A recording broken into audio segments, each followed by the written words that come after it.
Your interpretation of feminine is that you see it as being weak. You see submission as weak. And I think that's what we need to tap into. Why is that the negative perspective? Hey y'all, it's your girl Tynisha Renee here. We have a channel favorite. You already know who it is, but I'll give you some time to introduce yourself. Tell the people a little bit about you, queen. What's up? I am Tera Chantelle. I am a self-love advocate, so I'm so excited to talk with my girl. Okay, you know we be having y'all in a chokehold whenever we have our conversations, but today's format is going to be a little bit different. I'm actually going to let Tera lead the conversation. She's going to interview me, and we're going to be talking about marriage and all the things that people debate about when it comes to marriage nowadays. Ooh, are they ready? I don't think they're ready. Because I have a very strong, opinionated view, and I know it will trigger folks. So I wanted to get your insight. What is the point of modern day marriage now? I think I'll just answer in terms of what I think marriage is in general, and then we can switch over to modern. I've been told I have a romanticized view of marriage. I think you said that. You feel like you watch too many fairy tales. I don't know. I just see marriage as a way to have a special bond with someone, but especially if you're having children, you're leaving a legacy and you're creating something that's bigger than yourself. Now, of course, with things that I've learned about marriage, there are financial benefits to it. You know, you get tax breaks, the insurance, all those things that come along with it. My mindset is, you know, if you're already going to be with someone, you're already playing house, shacking up, as my grandmother would say, why not just get married, have the benefits that come from it, and see it as a higher level bond?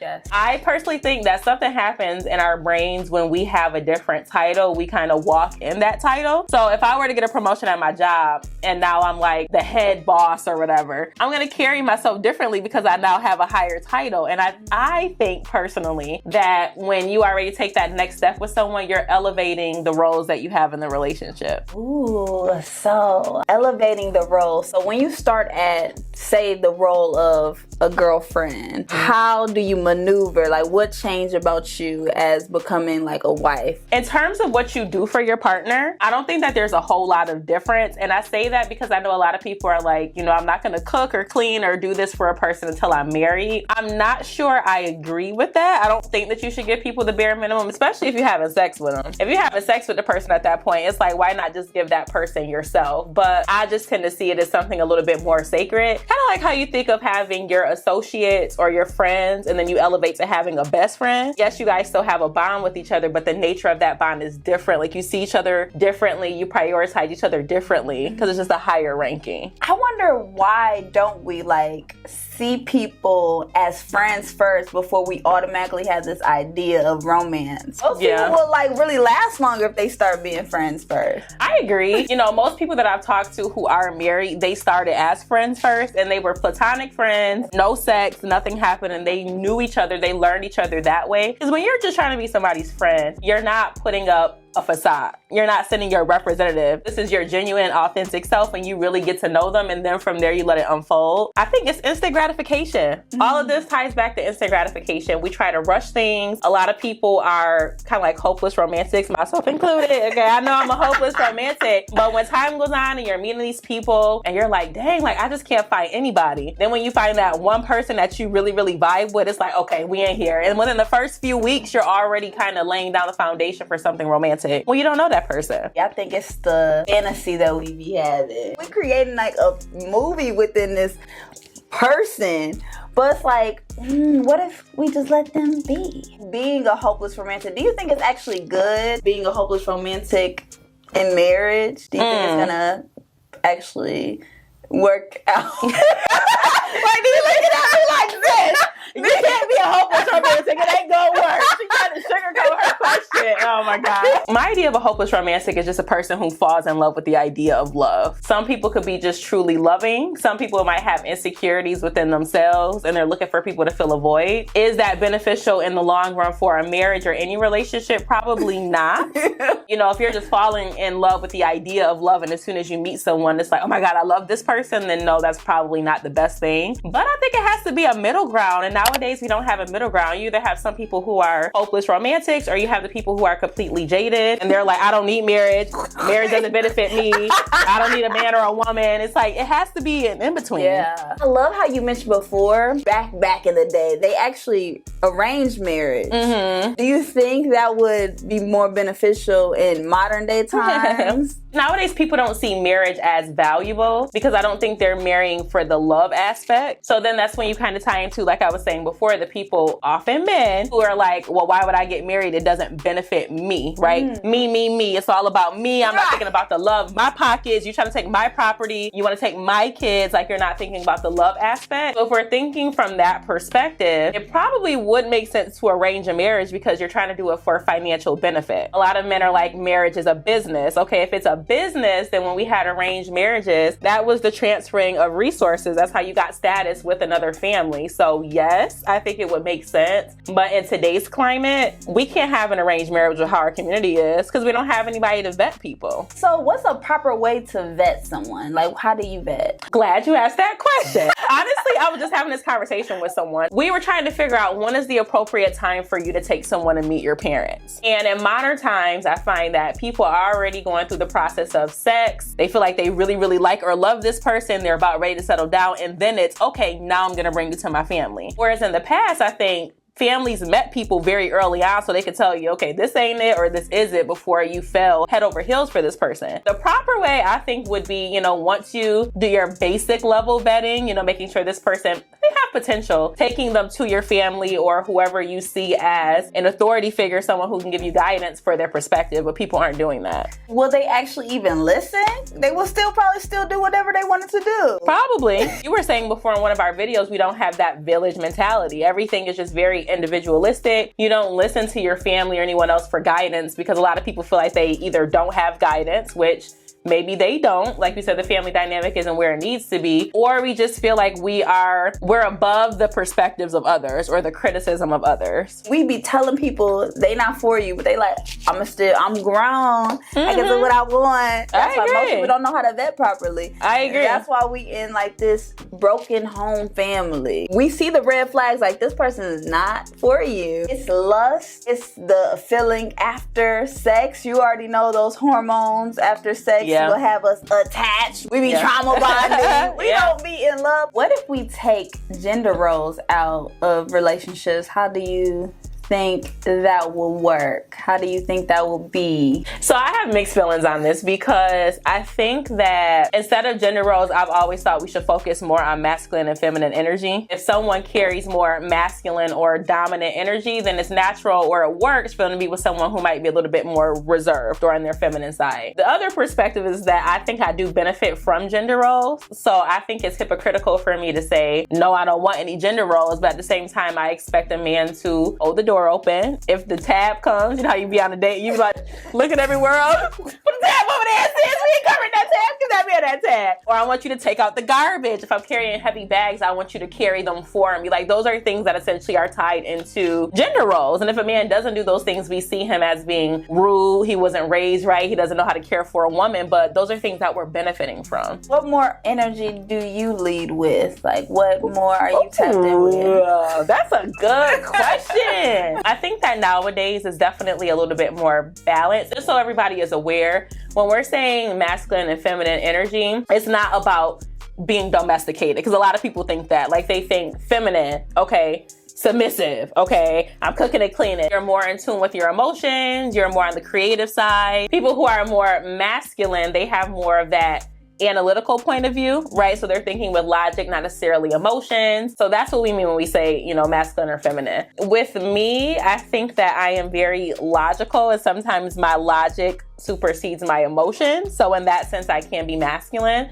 but I'm also very emotional. I'm also very nurturing. I am a creative, right? So when I'm tapping into that space, I'm in my feminine energy. So I think it's a balance of both, which it should be. Yes, and I think it's so beautiful to have both. You should not want to be a doormat. I get so triggered off of submissive. What do you think about the word submissive? Submissive or submission is a trigger word for a lot of people, but I think it's because we don't know what the word means. One thing that I find so interesting about we melanated folk as a people is that we refer to a lot of things in the Bible, but we don't fully comprehend what it's saying. Men will be like, well, in the Bible, women were virgins until they got married and they're adhering to those standards. But if we're talking about submission, you guys submit to one another. You do whatever you can to be in the best interest of your partner, and you guys pour into one another. It's not just you be submissive, meaning I control your whole life. That doesn't mean that. You guys just do things for one another. For respect. Yeah. So I don't think it's a bad thing, but I think that what we're seeing in the media, that version of submission, that can be a little bit iffy, because then you have some men who power trip. I'm a man, so you're just supposed to bow down to me. No, not really. And one thing that one of my friends said I thought was interesting, she said that all leaders know when they're supposed to lead.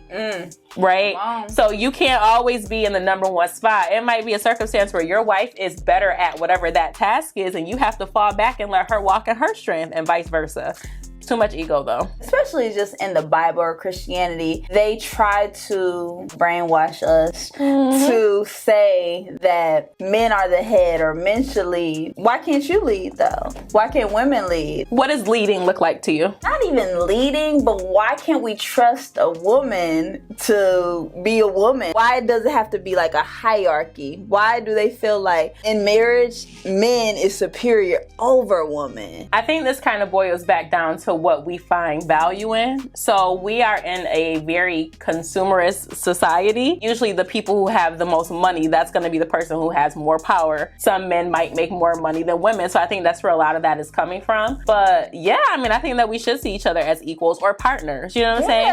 It's like if you think about a partner, again, you have your strengths, I have my strengths, but we complement one another. There isn't a need to fight over it, because we know that when we cooperate with one another and we work as a team, we're better. With these roles though, I can't play a role. People have a role of how a wife should be, or how a girlfriend should be, or how a woman should act. Do you think you're feminine? I'm more tapped into both. I love my masculine energy. I feel like I'm able to lead the way. And I'm also able to like be tapped into also being soft and respectful and just elegant and classy. But I'm damn sure like not gonna let nobody walk all over me. I'm able to stand up for myself, and I think that's the masculine energy that we all should have. Stand up for yourself. Have boundaries. Like boundaries is a masculine trait to have. Saying no to things that don't serve you, that's a masculine trait to have. And I think we should always be tapped in, but they're trying to promote to women like be cooperative, be soft, but it's getting you walked over. It's getting you played. It will give you finesse if you're not able to like stand up for yourself and hold your own.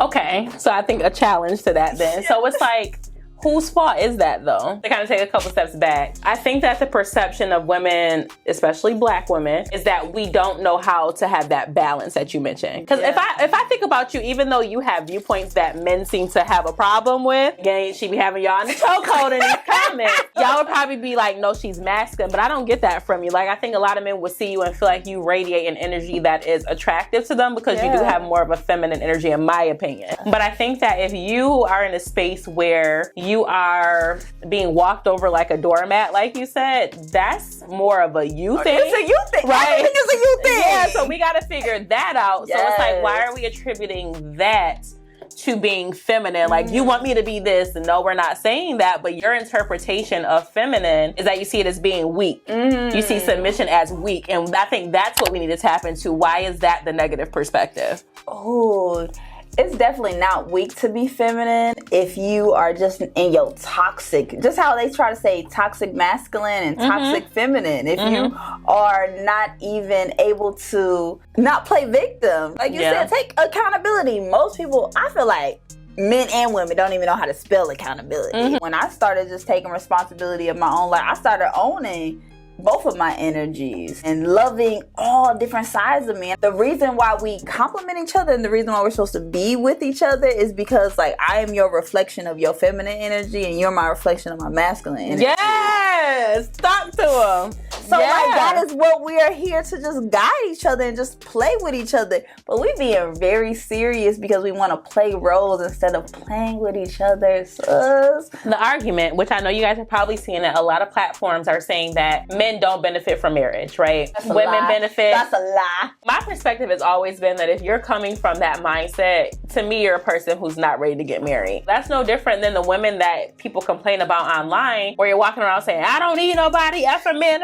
If I'm talking like that, I'm probably a person who doesn't need to be in a relationship, because I don't think that you should go into any sort of building with someone if you want to have a romantic bond worrying about just yourself. It's not always about, okay, but what am I getting out of this? What are we creating together? Again, a part of the problem is that We live in this society that's based heavily on money. And so men will look at it and be like, well, you're benefiting because you're getting money. Not thinking about all the things that a woman is bringing into the relationship. She's helping you with being that support system so that you probably can go get more money. By nature, women will carry more of the characteristics that are not tangible, so more internal qualities. The emotional baggage. Right, but we're measuring value based on tangible things. So if we're thinking about tangible things, what I can give to you, even though women give you children, but I guess we won't talk about that. That's very tangible. You are going to be a person who probably gives more tangible things like money, resources, but there's other things that women are providing. See, I can't get jiggy with that because my mom made the house a home. Mm-hmm. Yes, my dad pays for the mortgage, bought the house, bought the land, but my mom put the furniture in. The little things that women do, like make sure that you got toilet paper to wipe your ass. Yes.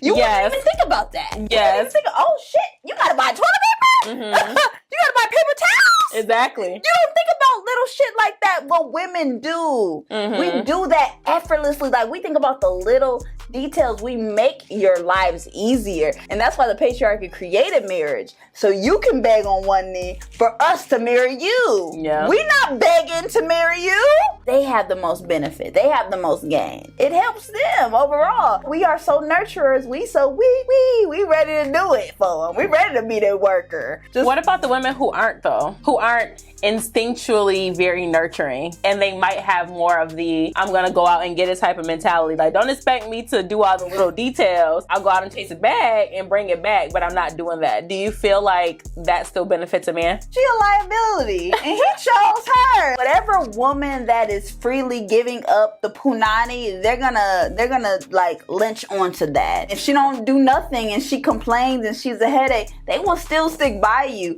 Women be the one who have to file for the divorce. Like, women have to be the one to walk away. I agree, and that's why that statistic drives me nuts. The 80% of women initiate divorces, so the ideology is that women just give up super quick and they just want to use you for your resources and dump you when they're done. When we hear these statistics, we have to think about the logic behind it and why it might be that case instead of just taking it at face value. My hypothesis has always been that there's always something that happens as a buildup. I shouldn't say always, but in most cases, a buildup happens before a woman decides she's walking away. The man might have emotionally checked out. There's no intimacy. Maybe he used to buy her flowers. He doesn't do thoughtful things anymore. Those things kind of add up. And even though the woman is the one who's like, okay, I'm done, that man technically gave up a long time ago. You know what I'm saying? So it's like, just because she put in the paperwork doesn't mean that there weren't things that the man did that led up to that point. We have to be the ones that know our value. We have to be the ones to be like, okay, I'm gonna choose my piece, because they will let you run high and dry as long as you let it. They know when you don't love yourself. Like, they know when,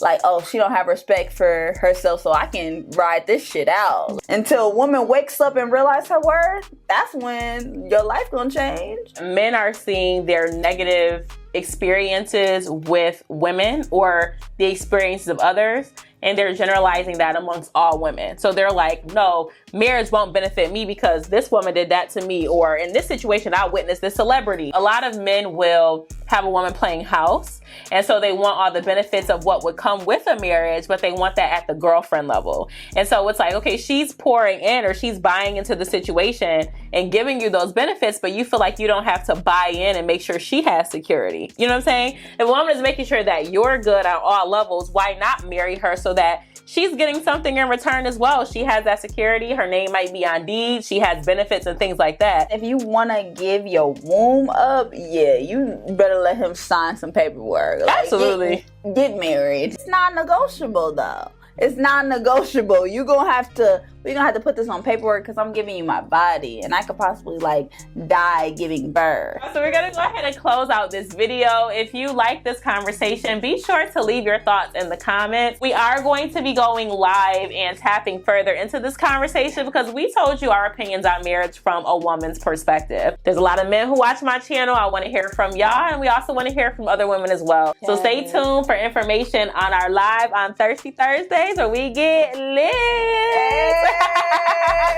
All right, y'all. So until next time, stay safe, stay blessed. Bye.